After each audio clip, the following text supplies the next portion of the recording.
La maison des murmures. Laura et Marcos rêvaient depuis des années de trouver une maison à la campagne, un endroit tranquille pour échapper au tumulte de la ville.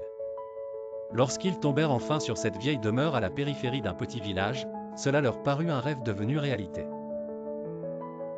Elle était spacieuse, avec un grand jardin et entourée d'arbres feuillus. Bien qu'elle fût un peu délabrée, quelques réparations la rendraient parfaite. Dès la première nuit dans la maison, Laura remarqua quelque chose d'étrange.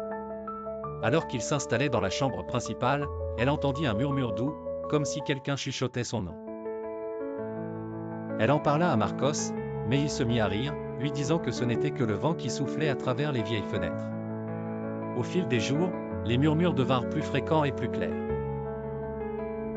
C'était toujours le même murmure, une voix douce et étouffée qui l'appelait par son nom, Laura. Parfois, au milieu de la nuit, la voix semblait provenir du couloir, et d'autres fois, du placard de sa chambre. Un après-midi, alors que Marcos était au village pour acheter des provisions, Laura décida d'enquêter sur l'origine des murmures. Prenant son courage à deux mains, elle se dirigea vers le sous-sol, un endroit où elle n'était jamais descendue auparavant. L'air était lourd et sentait l'humidité. Avec une lampe de poche à la main, elle descendit les escaliers en bois qui craquaient, sentant un frisson lui parcourir le dos. En bas, la lampe éclaira une vieille porte en bois avec une serrure rouillée. La porte était entrebâillée et, en la poussant, elle découvrit une petite pièce au mur couvert d'inscriptions. C'étaient des noms, des dizaines de noms, écrits avec des lettres tremblantes.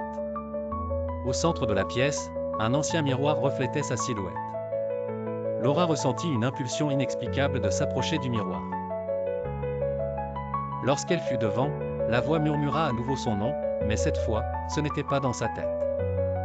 Cela venait du miroir. En regardant de plus près, elle vit une femme pâle de l'autre côté du verre, avec des yeux vides et la bouche murmurant « Laura ». Horrifiée, elle recula et sortit en courant du sous-sol, fermant la porte avec force. Lorsque Marcos revint, elle essaya de lui expliquer ce qu'elle avait vu, mais il pensa qu'elle s'imaginait des choses à cause du stress du déménagement. Néanmoins, pour lui faire plaisir, ils décidèrent de passer la nuit dans un hôtel voisin. Le lendemain matin, ils revinrent pour récupérer leurs affaires et quitter définitivement la maison. Mais en ouvrant la porte principale, ils trouvèrent quelque chose qui leur glaça le sang, la maison était vide. Il n'y avait ni meubles, ni carton, ni trace de la présence de quiconque. Il ne restait que le miroir, celui que Laura avait vu dans le sous-sol, maintenant au milieu du salon. Quand ils se regardèrent dans le miroir, leurs reflets ne correspondaient pas à leurs mouvements.